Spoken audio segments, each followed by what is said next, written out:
Hello बच्चे। तो बच्चे हम लोग बात कर रहे थे एनाटॉमी ऑफ फ्लावियम प्लांट की, और जिसमें मैं आपको internal structure of dicot stem के बारे में बताया था। बच्चे आज हम लोग internal structure of monocot stem की बात करेंगे, लेकिन मैं थोड़ा सा पहले रिकैप करने की कोशिश करूंगा डाइकॉट स्टेम के बारे में, उसके बाद फिर मोनोकॉट स्टेम पे लेके चलूंगा। अगर मैं स्ट्रक्चर की बात करूं तो डाइकॉट स्टेम में वेस्कुलर बंडल एक रिंग लाइक फैशन में अरेंज था, जबकि अगर आप मोनोकॉट स्टेम की बात कीजिएगा तो ये जो वेस्कुलर बंडल है ना, जहां तहां बिखरा पड़ा रहता है, कोई पर्टिकुलर फिक्स अरेंजमेंट ही नहीं है। तो हम बोल रहे हैं कि अगर वेस्कुलर बंडल एक रिंग लाइक मैनर में प्रेजेंट है तो हम किसकी बात कर रहे हैं? डाइकॉट स्टेम की बात कर रहे हैं। और अगर वेस्कुलर बंडल जहां तहां बिखरा पड़ा है तो हम ये किसकी बात कर रहे हैं? मोनोकॉट स्टेम की बात कर रहे हैं। डन। तो डाइकॉट स्टेम का स्ट्रक्चर मैं पूरा एक्सप्लेन कर चुका था, आता हूं लेके आपको मोनोकॉट पे। डाइकॉट स्टेम का स्ट्रक्चर यहाँ पे इंटरनल स्ट्रक्चर डिस्क्राइब किया गया है। आ जाते हैं हम लोग मोनोकॉट स्टेम पे। अब मोनोकॉट स्टेम हो या डाइकॉट स्टेम हो, सबसे आउटर मोस्ट लेयर में क्या देखने को मिलेगा? तो सबसे आउटर मोस्ट लेयर के रूप में आपको एपिडर्मिस देखने को मिलेगा। क्या देखने को मिलेगा? तो बोल लीजिएगा सर यहां तो एपिडर्मिस देखने को मिल रहा है, चाहे मोनोकॉट हो चाहे डाइकॉट हो। मैं स्टेम की बात कर रहा हूं अभी, है ना। तो स्टेम में एपिडर्मल लेयर देखने को मिला। सर एपिडर्मिस का काम ही क्या होगा? तो बेटा कहीं भी रहे ना, एपिडर्मिस का काम प्रोटेक्शन वाला होता है। आउटर मोस्ट लेयर है तो इसका काम प्रोटेक्शन करना होगा। अब इस एपिडर्मिस के नीचे वाले लेयर को हम बोल देते हैं हाइपोडर्मिस। एक्चुअली में यहाँ पे हाइपोडर्मिस डिस्टिंक्ट नहीं होता है, क्लियरली विजुअल नहीं होता है, फिर भी हम एपिडर्मिस के नीचे वाले लेयर को क्या बोलेंगे? हाइपोडर्मिस ही बोलेंगे। अच्छा, अब अगर मैं वेस्कुलर बंडल की बात करूं ना, तो वेस्कुलर बंडल यहाँ पे पूरे बोल लीजिएगा पूरे स्ट्रक्चर में बिखरा पड़ा रहता है। मोनोकॉट स्टेम में ना हाइपोडर्मिस, जनरल कॉर्टेक्स और इंडोडर्मिस, क्या क्या मैं बोला? हाइपोडर्मिस, जनरल कॉर्टेक्स और इंडोडर्मिस डिस्टिंक्ट नहीं होता है, सब मिक्स रहते हैं। तो अगर ऐसा स्ट्रक्चर देखने को मिल रहा है तो ओवरऑल टिश्यू को हम लोग क्या नाम देते हैं? ना हाइपोडर्मिस देखने को मिल रहा है, ना जनरल कॉर्टेक्स देखने को मिल रहा है, ना इंडोडर्मिस देखने को मिल रहा है, ना पेरीसाइकिल देखने को मिल रहा है, तो ओवरऑल स्ट्रक्चर को मिला के एक साथ नाम देते हैं ग्राउंड टिश्यू। क्या नाम देते हैं? Ground tissue. So monocot stem में वेस्कुलर बंडल जो है पूरे ग्राउंड टिश्यू में स्कैटर्ड दिखता है, and that's why it is called as what? Scattered vascular bundle. ये डिस्टिंग्विशिंग फीचर है। अगर आपको ट्रांसफर सेक्शन कहीं भी देखने को मिले और उसमें आपको वेस्कुलर बंडल का कोई फिक्स अरेंजमेंट ही नहीं है, सब जगह बिखरा पड़ा है, तो आप पहचानेंगे उस ट्रांसवर्स सेक्शन के डायग्राम को किसके रूप में? तो बोलेंगे सर ये तो सेक्शन है किसका? मोनोकॉट स्टेम का। रूट में ऐसी कहानी नहीं दिखेगी, ये कहानी किसकी होगी? सिर्फ और सिर्फ स्टेम की, और सिर्फ मोनोकॉट स्टेम की। अगर vascular bundle ring like fashion में दिखा तो डाइकॉट स्टेम, और स्कैटर्ड दिखा तो आप क्या बोलेंगे? ये मोनोकॉट स्टेम है। तो मैं एक पर्टिकुलर रीजन को यहां से मैग्नीफाई करके आपको दिखाने की कोशिश कर रहा हूं, इस सेक्शन को मैग्नीफाई कर रहा हूं, आपको दिखाने की कोशिश कर रहा हूं। अब यहां पे भी आपको सबसे बाहर में क्या देखने को मिलेगा? वैक्सिंग लेयर देखने को मिलेगा, और उस वैक्सिंग लेयर का नाम हम लोग क्या देते हैं? क्यूटिकल दे देते हैं। अब ये क्यूटिकल लेयर नहीं है, एक केमिकल का डिपोजिशन है, एक ऑयल के लेयर का डिपोजिशन है, एक वैक्स के लेयर का डिपोजिशन है। ये स्ट्रक्चरल कंपोनेंट नहीं है। तो सबसे पहला जो स्ट्रक्चर देखने को मिलता है ना, वो क्या है? एपिडर्मिस है। तो यहां पे बेटा आपको देखने को मिला एपिडर्मिस, और एपिडर्मिस के जस्ट नीचे वाले लेयर को बोल देंगे हाइपोडर्मिस। खास बात यह है कि हाइपोडर्मिस ये कैसा होता है? स्क्लेरेन्काइमा का बना होता है। किसका बना होता है? स्क्लेरेन्काइमा का। स्क्लेरेन्काइमा का बना होता है। सर तो अगर मैं बात कर लूं कि मोनोकॉट नहीं डाइकॉट की बात करूं, तो डाइकॉट स्टेम में हाइपोडर्मिस किसका बना होगा? तो बेटा यही तो मैं डिफरेंस आपको बताया था ना, कि डाइकॉट स्टेम में हाइपोडर्मिस कोलेनकाइमा का, और मोनोकॉट में स्क्लेरेन्काइमा का। अगले पॉइंट पे आ जाता हूं। But again I am saying hypodermis साफ साफ विजुअल नहीं होता, डिस्टिंग्विश हम हाइपोडर्मिस को नहीं कर सकते। अब इसके नीचे में आपको क्लोरेनकाइमा दिख रहा है, तो ये फोटोसिंथेसिस का काम करेगा, इसके अलावा और कुछ नहीं है। वेस्कुलर बंडल आपको कैसा दिखेगा? Scattered type of vascular bundle, scattered in the ground tissue.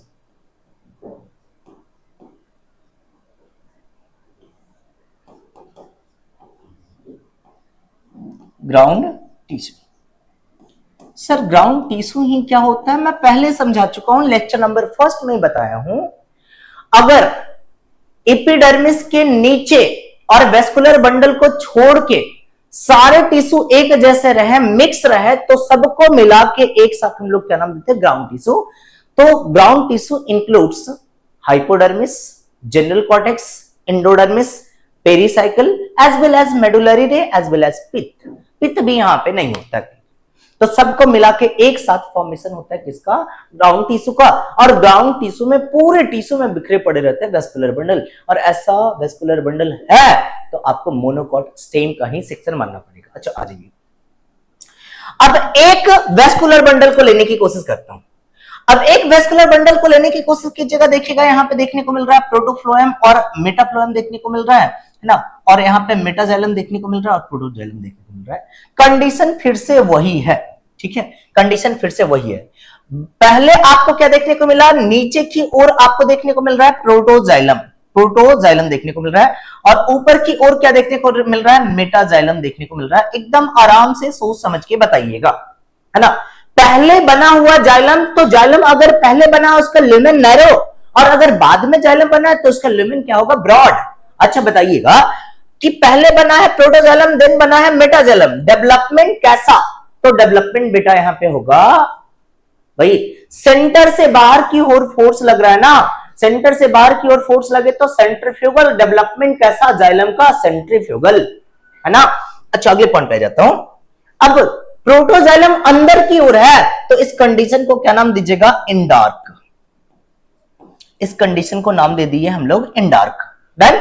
और डेवलपमेंट कैसा है, तो डेवलपमेंट बोल लीजिएगा, यहाँ पे डेवलपमेंट हो जाएगा आपका, है ना, ये डेवलपमेंट आपका होगा कौन सा, तो बोल लीजिएगा सेंट्रीफ्यूगल, है ना, ये सेंट्रीफ्यूगल हो गया, सेंट्रीफ्यूगल, सेंट्रीफ्यूगल डेवलपमेंट हो गया। बताइए यहां तक में कोई पॉइंट में दिक्कत, इंडार्स कंडीशन हो गया और सेंट्रीफ्यूगल डेवलपमेंट हो गया। अगले पॉइंट पे आ जाता हूं।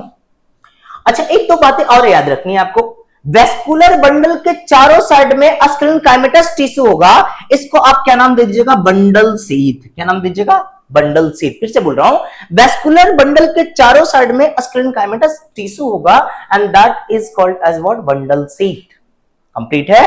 अगर मैं वेस्कुलर बंडल की कहानी करूं, यहां पे वेस्कुलर बंडल की बात करता हूं, तो सबसे पहले स्कैटर्ड हुआ। दो तीन बातें आपको याद रखनी है। स्कैटर्ड,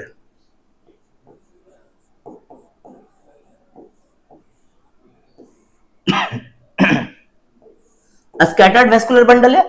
और वेस्कुलर बंडल है कैसा, कंजॉइंट या रेडियल या कंसेंट्रिक, तो आप बोलेंगे सर यहां पे तो कंजॉइंट होता है। कैसा होता है, कंजॉइंट, कंजॉइंट वेस्कुलर बंडल है। अच्छा कैसा, ओपन टाइप या क्लोज टाइप, सर यहां पे जाइलम और फ्लोएम के बीच में वेस्कुलर कैम्बियम नहीं दिखता है, देन कैसा होगा, ओपन टाइप या क्लोज टाइप, तो आप क्या बोल लीजिएगा, ये होगा close type. Conjoint, collateral, collateral and close type, close type. और अगर मैं बात कर लूं कंडीशन कौन सा है जाइलम का, तो जाइलम का कंडीशन आपको देखने को मिल रहा है इंडार्च वाला। कौन सा कंडीशन है, इंडार्च वाला देखने को मिल रहा है। और डेवलपमेंट जाइलम का कैसा है, तो बोल लीजिएगा सेंट्रीफ्यूगल डेवलपमेंट देखने को मिल रहा है। डन। एक बातें और आपको याद रखनी है, प्रोटोजाइलम और मेटाजाइलम को देखिएगा ना, ये या तो बाई शेप का फॉर्मेशन कर रहा है, या तो किसका फॉर्मेशन कर रहा है, वी शेप का, या तो बाई शेप का या तो वी शेप का। तो आपको एक स्टेटमेंट याद रखना पड़ेगा कि जाइलम जो है ना वो बाई शेप में होता है या वी शेप में होता है। डन। इससे ज्यादा और कोई क्वेश्चन पूछा नहीं जाता है किसमें, मोनोकॉट स्टेम में। डन। तो ये बातें हो गई internal structure of monocot stem. आ जाता हूं नेक्स्ट स्ट्रक्चर पे बच्चे, उसी में थोड़ा सा और पॉइंट लिखा गया, मैं पहले बता चुका हूं। ये अगर बात की जगह हाइपोडर्मिस की तो किसका बना होगा, स्क्लेरोकाइमा का बना होगा। अब एक बातें छूट गई थी मुझसे, उस बातों को देख लीजिए। The phloem parenchyma is absent, star point कर लीजिएगा, ये बहुत इंपॉर्टेंट बात है, क्वेश्चन कई बार पूछी भी जा चुकी है कि मोनोकॉट स्टेम में कौन सा टिश्यू एब्सेंट होता है, तो आप क्या बोल लीजिएगा, फ्लोएम पैरेन्काइमा। और इसके साथ साथ आपको क्या देखने को मिलता है, water containing cavity are present within the vascular bundle. Vascular bundle में आपको क्या देखने को मिलेगा, वाटर कंटेनिंग कैविटीज देखने को मिलेगा। डन। और बाकी सारी पॉइंट मैं बता चुका हूं। अगले पॉइंट पे आ जाता हूं, इंटरनल स्ट्रक्चर ऑफ रूट की बात करेंगे, है ना। रूट की बात कीजिएगा। अब यहां पे सबसे आउटर मोस्ट लेयर की बात करता हूं, तो सबसे आउटर मोस्ट लेयर को एपिडर्मिस के जगह पे क्या नाम दे दिया गया है, बोल लीजिएगा एपिब्लेमा। क्या नाम दीजिएगा, एपिब्लेमा। अब ये चूंकि पानी के अंदर रह रहा है, तो पानी सॉइल के अंदर रह रहा है, तो सॉइल के अंदर इसको पानी बचाने की जरूरत पड़ेगी, या पानी को, वाटर को प्रिवेंट करने का जरूरत पड़ेगा क्या, नहीं पड़ेगा भाई। जब तक सनलाइट पड़ रहा था तो वाटर का लॉस ज्यादा हो रहा था, जब तक हवा जा रही वहां पे पड़ रहा था, हवा ज्यादा जा रही थी, एयर का फ्लो बहुत तेज था, तो वाटर का लॉस ज्यादा था। सॉइल के अंदर एयर का फ्लो है ही नहीं, लाइट है ही नहीं, तो वाटर का लॉस होगा क्या, वाटर का लॉस ही नहीं होगा। तो प्रिवेंशन का मैकेनिज्म चाहिए क्या, प्रिवेंशन का मैकेनिज्म नहीं चाहिए, तो क्या वैक्सी लेयर चाहिए क्या, वैक्सी लेयर भी नहीं चाहिए। तो क्यूटिकल यहां पे क्या बोल लीजिएगा, क्यूटिकल भी एब्सेंट होगा। तो यहां पे आपको देखने को मिलेगा एपिडर्मिस के जगह पे नाम दे दिए एपिब्लेमा, और एपिब्लेमा के ऊपर कवरिंग नहीं रहेगा किसका, क्यूटिकल का। लेकिन अभी भी बातें हैं, सुनिएगा। ये आपको एपिब्लेमा वाला सेल दिख रहा था, एपिब्लेमा के सेल में एक आउटग्रोथ देखने को मिल रहा था, इसका नाम हम क्या देते हैं, हेयर्स। क्या नाम देते हैं, हेयर्स नाम देते हैं। अच्छा, हेयर्स के जगह पे रूट का हेयर है, तो क्यों ना लिख दूं रूट हेयर्स, क्या लिख दूं, रूट हेयर्स। अच्छा, अब सुनिएगा, most of the angiospermic plant में ये जो रूट हेयर्स है ना, ये कैसा होता है, तो आप क्या बोल लीजिएगा, सिंगल सेल का बना होता है, तो ये कैसा हो जाएगा, यूनिसेलुलर। कैसा हो जाएगा, यूनिसेलुलर। मैं ट्राइकोम के बारे में बात किया था आपसे, तो ट्राइकोम के बारे में क्या बताएंगे, ट्राइकोम यूनिसेलुलर या मल्टीसेलुलर, तो बोलेंगे सर ट्राइकोम तो होता है मल्टीसेलुलर, बट रूट हेयर कैसा होता है, तो क्या बोलेंगे, यूनिसेलुलर होता है। अच्छा, अब इसमें हाइपोडर्मल रीजन साफ साफ नहीं देखने को मिलता, तो डायरेक्टली किस पे आ जाएंगे, कॉर्टेक्स पे आ जाएंगे। तो यहाँ पे कॉर्टेक्स पे आ गया, जनरल कॉर्टेक्स की बात कर सकते हैं, कॉर्टेक्स की बात कर लिए, तो कॉर्टेक्स इसका बना होगा, पैरेन्काइमा का बना होगा। फिर आ जाएगा एंडोडर्मिस। एंडोडर्मिस में आपको स्टार्च ग्रेन का डिपोजिशन होगा, जिसको आप बोल लीजिएगा स्टार्च सीथ। क्या बोल लीजिएगा, स्टार्च सीथ बोल सकते हैं। अच्छा, ये किसकी बात कर रहे हैं हम, रूट की बात कर रहे हैं, है ना। तो रूट का जो एपिडर्मिस है ना, एंडोडर्मिस है ना, इस पे आपको डिपोजिशन दिखेगा किसका, तो ये इसमें आपको सुबेरीन का डिपोजिशन दिखेगा। ये आपको एंडोडर्मल सेल के ऊपर यहां पे इस तरह से सुबेरीन का डिपोजिशन दिखेगा, ये सुबेरीन का डिपोजिशन है। अब सुबेरीन के डिपोजिशन की वजह से वाटर के लिए परमेबल या इम्परमेबल, इम्परमेबल। अच्छा, अब देखिएगा, वाटर के लिए ये सेल इम्परमेबल हो गया, यहां पे दो सेल मैं बना दे रहा हूं, ये आपको पहला सेल देखने को मिल रहा था, यहाँ पे दूसरा सेल देखने को मिल रहा था, यहाँ पे मैं बोल दे रहा हूं तो तीसरा सेल देखने को मिल रहा था। और सुबेरिन का डिपोजिशन कुछ इस तरीके से देखने को मिल रहा था, ये आपका सुबेरिन का डिपोजिशन था, है ना, ये आपका सुबेरिन का डिपोजिशन था, यहाँ पे आपका सुबेरिन का डिपोजिशन था, ये इस तरह से सुबेरिन का डिपोजिशन था, ये इस तरह से सुबेरिन का डिपोजिशन। अच्छा, अब सुनिएगा बातों को, अगर ये दो सेल के बीच की गैप से वाटर जा रहा है ना, मूवमेंट कर रहा है ना, तो इसको बोल लीजिएगा एपोप्लास्टिक। क्या बोलिएगा, एपोप्लास्टिक। अगर ये दो सेल के बीच में प्लाज्मोडेस्माटल कनेक्शन है ना, यहां पे देखिएगा ये एक कनेक्शन है, इसको नाम देते हैं हम लोग प्लाज्मोडेस्माटल कनेक्शन। अगर इससे वाटर मूव करके जा रहा है ना, तो आप इसको नाम दे दीजिएगा सिम्प्लास्टिक पाथवे ऑफ मूवमेंट। अच्छा, तो अगर मैं पूछूं कि ये सुबेरिन के डिपोजिशन की वजह से कौन सा पाथवे ब्लॉक हुआ, तो आपका आंसर जाएगा सर ये तो सिम्प्लास्टिक पाथवे को, सॉरी एपोप्लास्टिक पाथवे को ब्लॉक कर रहा है। किसको ब्लॉक कर रहा है, एपोप्लास्टिक को, एपोप्लास्टिक को ब्लॉक कर रहा है।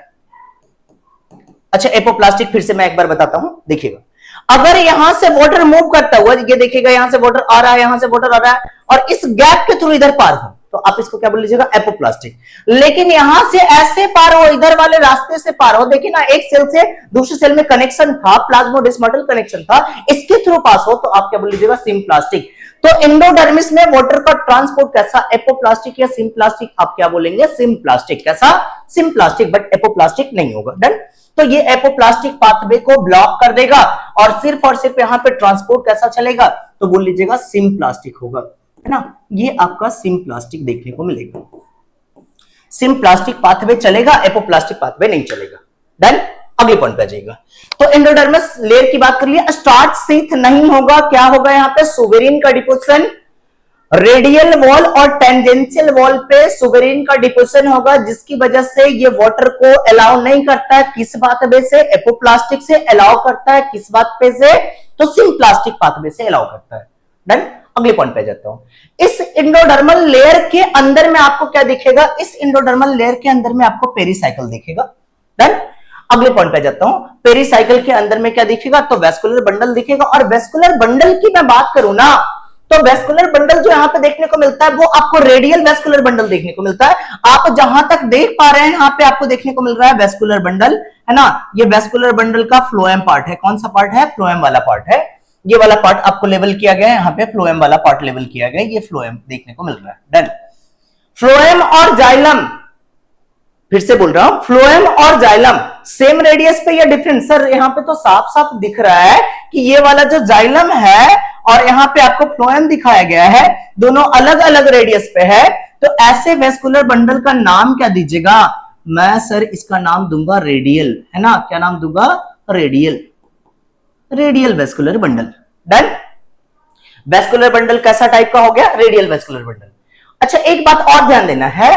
क्या ध्यान देना है? ये आपको देखने को मिल रहा है यहाँ पे प्रोटोजाइलम। क्या देखने को मिल रहा है? प्रोटोजाइलम। अच्छा, लेबल भी कहीं किया गया होगा तो मैं लेबल किया हुआ ही दिखा देता हूं। यहाँ पे मैं हटा रहा हूं, देखिएगा आप देख पाएंगे यहाँ पे देखने को मिल रहा है बड़ा, ये जो जाइलम है इसमें बड़ा साइज का लुमेन है और यहाँ पे जो जाइलम है यहाँ पे छोटे साइज का लुमेन है। तो जाइलम में अगर लुमेन का साइज बढ़ गया तो आप इसको बोल लीजिएगा मेटाजाइलम, और जाइलम में लुमेन का साइज छोटा है तो आप क्या बोल लीजिएगा? प्रोटोजाइलम। अच्छा, प्रोटोजाइलम कहां की ओर है? तो बाहर की ओर है। तो ऐसे जाइलम को आप क्या बोल लीजिएगा? इंडार्च या एक्सार्च। क्या बोल लीजिएगा? Exarch. Exarch condition of xylem. Done. अच्छा, अब डेवलपमेंट देखिएगा।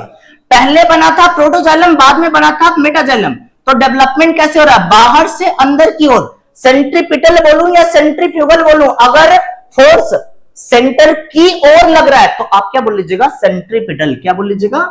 इसको आप नाम दीजिएगा सेंट्रीपिटल। डन। ये सेंट्रीपिटल। तो अगर मैं पूछूं जाइलम का डेवलपमेंट कैसा है तो आप क्या बता देंगे? सेंट्रीपिटल डेवलपमेंट है। किसका? जाइलम का। सो एक लास्ट पॉइंट पे आ रहा हूं। अब यहां पे आप क्या देख पा रहे हैं? पित्त। सेंटर वाला जो रीजन है ना, ये वाला रीजन की मैं बात करूं, यहां पे ये वाले रीजन की बात कर ले रहा हूं, तो इसको आप क्या बोल लीजिएगा? पित्त। पित्त लार्ज दिख रहा है या स्मॉल दिख रहा है? तो बोलिएगा सर पित्त तो यहाँ पे स्मॉल दिख रहा है, छोटा सा दिख रहा है। और ये ट्रांसवर्स सेक्शन किसका है? Asteraceae family. Asteraceae family. कौन सा एग्जांपल? सर यहाँ पे मैरीगोल्ड और सनफ्लावर एग्जांपल आ जाएगा। तो ये आपका सनफ्लावर का रूट का सेक्शन है। Sunflower belongs to monocot family या डाइकॉट फैमिली, तो ये डाइकॉट फैमिली से बिलोंग करता है। डन। तो this is all about the structure of dicot root. Done. अगले पॉइंट पे आ जाता हूं बच्चे। उसी को डायग्राम से अगले डायग्राम से रिप्रेजेंट किया गया किसको? मोनोकॉट रूट को।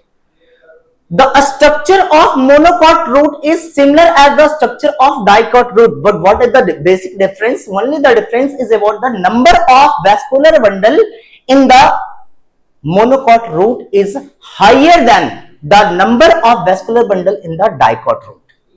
वहां पे आपको 2 से 4 वेस्कुलर बंडल देखने को मिल सकता है, जाइलम पैचेस और फ्लोएम पैचेस देखने को मिल सकते हैं। लेकिन यहां पे मैं बोलूं तो 6 से ज्यादा जाइलम और फ्लोएम का पैचेस देखने को मिल रहा है। तो आप इसको क्या बोल लीजिएगा? पॉली आर्क कंडीशन बोल लीजिएगा। क्या बोल लीजिएगा? Poly arc condition. Poly arc condition. Done. अच्छा, एक चीज और बातें हो गई। यहां पे पित्त का साइज देखिए ना कैसा है? लार्ज। पित्त का साइज कैसा है? Large. So there are only 2 basic difference in the structure of monocot root and dicot root. Monocot root में number of xylem and phloem patches ज्यादा होगा, जबकि dicot root में आपको 2 से 4 देखने को मिल सकता है। डन। अगले पॉइंट पे आता हूं। अगला है internal structure of dicot lips. Dicot lips की बात करता हूं। अच्छा, इसको मैं डाइकॉट लिप्स ना लिख के लिखूं डॉर्सी वेंट्रल लिप्स, तो आपको कोई दिक्कत क्या? क्यों सर, ऐसा क्या है जो डॉर्सी वेंट्रल आप लिखना चाह रहे हैं? डॉर्सी वेंट्रल लिखने का सिंपल सा वजह है, just metre. Yes, dorsiventral लिखने का एक सिंपल सा वजह है। क्या सिंपल सा वजह है? डॉर्सल और वेंट्रल साइड जो है ना, दोनों डिफरेंट होता है। एक तरफ जाइलम का नंबर ज्यादा, दूसरी तरफ जाइलम का नंबर कम। एक तरफ क्यूटिकल का डिपोजिशन ज्यादा, दूसरी तरफ क्यूटिकल का डिपोजिशन कम। लेकिन एनसीईआरटी इस बात में थोड़ा सा कमी कर दिया है। क्या? क्यूटिकल का डिपोजिशन लिखा है दोनों साइड में बराबर है ना, बट स्टोमाटा का नंबर जो होगा वो लोअर सरफेस पे ज्यादा, अपर सरफेस पे कम होगा। ठीक है, आइए ये जो अच्छा लिप का सेक्शन कैसे लिए, ये आपको लिप देखने को मिल रहा था, है ना, ये लिप देखने को मिल रहा था, यहाँ पे आपको लिप देखने को मिल रहा था। ठीक है, ये लिप का सेक्शन मैं ले लेता हूं, यहां से एक ट्रांसवर्स सेक्शन उठाया और इसमें से एक स्लाइड ऐसा बनाया, ये स्लाइड बनाया, मैं इसको ऊपर से देखने की कोशिश कर रहा हूं, तो ये ऊपर वाला सरफेस और ये नीचे वाला सरफेस आ जाएगा। तो ये ऊपर वाले सरफेस को हम लोग क्या नाम दिए, एडेक्सियल सरफेस, और लोअर सरफेस को हम लोग क्या नाम दिए, एबैक्सियल सरफेस। लोअर सरफेस को आप क्या बोल लीजिएगा, एबैक्सियल, और अपर सरफेस को आप क्या नाम दीजिएगा, अपर सरफेस को बोल लीजिएगा आप एबैक्सियल। ठीक है, अच्छा अगले पॉइंट पे आइएगा। अब आपको एबैक्सियल सरफेस पे क्या बोल लीजिएगा, यहाँ पे ऊपर में क्या देखने को मिलेगा, तो एबैक्सियल सरफेस पे एबैक्सियल एपिडर्मिस के ऊपर में आपको क्या देखने को मिलेगा, यहाँ पे भी डिपोजिशन होगा किसका, क्यूटिकल का डिपोजिशन होगा, और नीचे में भी आपको किसका डिपोजिशन होगा, क्यूटिकल का। लेकिन मैं पूछूं स्टोमाटा का नंबर ज्यादा कहां पे होगा, तो क्या बोल लीजिएगा, लोअर सरफेस पे स्टोमाटा का नंबर कहां पे होगा, तो अपर सरफेस पे। Upper surface that means adaxial surface पे स्टोमाटा का नंबर क्या होगा, कम होगा। ठीक है, अब सुनिएगा एडेक्सियल सरफेस, अच्छा एक बात और बतानी थी, अपर एपिडर्मिस और लोअर एपिडर्मिस के बीच में जितने भी सेल है ना, सबको मिला के एक साथ क्या नाम दीजिएगा, सबको मिला के एक साथ नाम दे दीजिएगा मेसोफिल सेल। मैं वैसे लिखा नहीं हूं कहीं पे, है ना, लेकिन फिर भी आप बोल लीजिएगा this is called as what, mesophyll cell. इसको सबको मिला के एक साथ नाम दे दिए मेसोफिल सेल, मेसोफिल।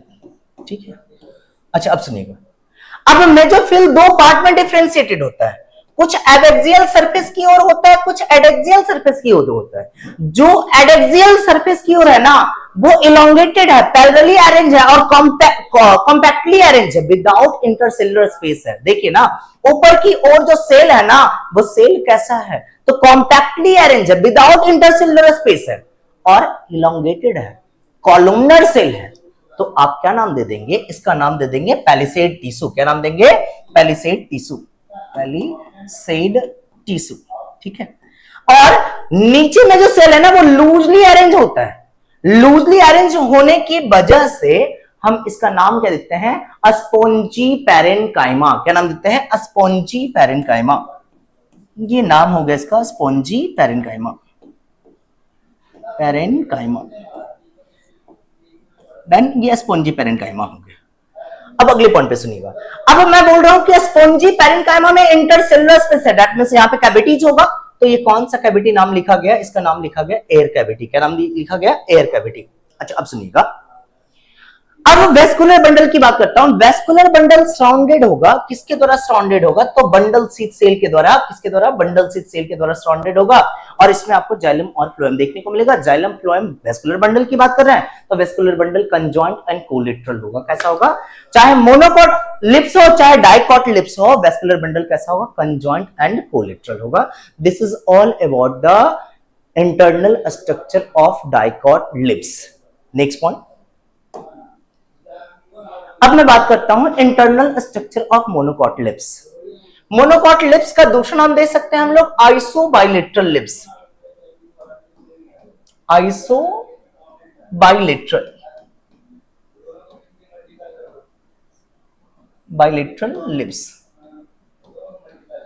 अच्छा आइसो बाइलेटरल्स क्यों, आइसो करने का मतलब बाई, सॉरी सिमिलर, और बाई करने का मतलब दोनों साइड में, upper surface and lower surface, adaxial surface and abaxial surface, upper epidermis and lower epidermis, दोनों तरफ क्यूटिकल का डिपोजिशन स्टोमाटा का नंबर बराबर है। तो आप क्या नाम दीजिएगा, इसका नाम दीजिएगा आइसो बाइलेटरल। क्या नाम दीजिएगा, आइसो बाइलेटरल। तो अपर सरफेस पे क्या देखने को मिलेगा, ये आपको क्यूटिकल देखने को मिलेगा, लोअर सरफेस पे भी क्यूटिकल देखने को मिलेगा, अपर सरफेस पे भी स्टोमाटा, लोअर सरफेस पे भी स्टोमाटा आपको देखने को मिलेगा। डन, वापस बातों को सुनिए। अब यहाँ पे अपर सरफेस और लोअर सरफेस के बीच में जितने भी सेल होंगे ना, सबको मिला के आप क्या बोल लीजिएगा, मेसोफिल सेल। अब इस मेसोफिल सेल में स्पोंजी पैरेन्काइमा और पैलिसेड टिश्यू डिफरेंशिएटेड नहीं होता है। Mesophyll cell is not differentiated into spongy parenchyma and palisade tissue. देखिए ना, सारा का सारा मेसोफिल कलर है, स्पोंजी पैरेन्काइमा और पैलिसेड टिश्यू में डिफरेंशिएटेड नहीं है। अभी भी वही बातें आ रही है कि वेस्कुलर बंडल को सराउंड करने वाले सेल को क्या नाम दीजिएगा, बंडल से नाम दे दीजिएगा। और वही वेस्कुलर बंडल का टाइप कैसा होगा, तो वेस्कुलर बंडल का टाइप होगा यहां पे बोल लीजिएगा कंजॉइंट कोलेट्रल। कैसा, कंजॉइंट कोलेट्रल। अपर एपिडर्मिस की ओर वेन्स के अलोंग कुछ सेल मॉडिफाई कर लेते हैं, कलरलेस हो जाते हैं, एम्प्टी हो जाते हैं, लार्ज हो जाते हैं, और इस कलरलेस एम्प्टी लार्ज सेल का नाम देते हैं हम लोग बुल्ली फॉर्म सेल। क्या नाम देते हैं, bulliform cell. Again I am saying about the bulliform cell. Upper epidermis की ओर, किसकी ओर, अपर एपिडर्मिस की ओर वेन्स के अलोंग कुछ सेल अपना शेप साइज इनलार्ज कर लेते हैं, कलरलेस हो जाते हैं और एम्प्टी हो जाते हैं, and these cell are called as what, bulliform cell. अब इस बुल्ली फॉर्म सेल का कहानी क्या है वो मैं समझाने की कोशिश करता हूं। अच्छा, अभी इसको हम बोल रहे हैं फ्लैसिड है। क्या है, फ्लैसिड। अभी सेल चिपका हुआ है, चिपटा है, पानी इसके अंदर नहीं है, कम है, साइज इसका छोटा है, तो इसका नाम दे दिए क्या, फ्लैसिड। क्या नाम दिए, फ्लैसिड। अच्छा, फ्लैसिड से नाम दिए। इसके अंदर पानी चला गया, इसके अंदर खूब सारा पानी चला गया, एंडोस्मोसिस हो गया, पानी चला गया, तो ये स्वेल कर जाएगा। इस तरह से बोल लीजिएगा, यहां पे स्वेल कर जाएगा। अब जब स्वेल कर गया ना, तो इसका नाम क्या दे दिए, टर्जिड। क्या नाम दे दिए, टर्जिड, है ना। अच्छा, वापस सुनिए। अब जब टर्जिड हो गया तो इसका सरफेस एरिया बढ़ गया, और सरफेस एरिया बढ़ जाने की वजह से वाटर लॉस ज्यादा होगा। सरफेस एरिया बढ़ जाने की वजह से वाटर लॉस ज्यादा होगा। अब वाटर लॉस जैसे ही ज्यादा होगा तो इसका सरफेस एरिया क्या हो जाएगा, कम हो जाएगा, फिर से फ्लैसिड हो जाएगा, कम हो जाएगा। अब सरफेस एरिया कम होगा तो वाटर के लॉस को मिनिमाइज करेगा क्या, तो bulliform cell help in minimising the loss of water. कैसे, कि जैसे इससे वाटर एवापोरेट हुआ तो इसका सरफेस एरिया क्या हो जाएगा, कम हो जाएगा। और सरफेस एरिया कम, क्योंकि सेल ऐसे अभी फूला हुआ सा टर्जिड है और ये फूला हुआ सा, सरफेस एरिया बढ़ा हुआ है। जैसे ही ये पानी लॉस करेगा तो ये इस तरह से ऐसे होना शुरू हो गया, सरफेस एरिया धीरे धीरे कम होता चला जाएगा। और सरफेस एरिया अगर कम हुआ तो वाटर का लॉस क्या होगा, कम होगा। और वाटर का लॉस कम हुआ तो बताइए बुल्ली फॉर्म सेल का काम क्या हुआ, prevention of loss of water. This is all about the internal structure of monocot lips. और आज आपका एनाटॉमी का पूरा लेक्चर कंप्लीट होता है। मैं समझता हूं कि ये चैप्टर आपको बहुत अच्छे से समझ में आया होगा। Keep in connect with us. अगर आपको किसी भी पॉइंट पे लगता है कि हमें ये वाली बातें समझ नहीं आई, please comment in the comment box. Thank you.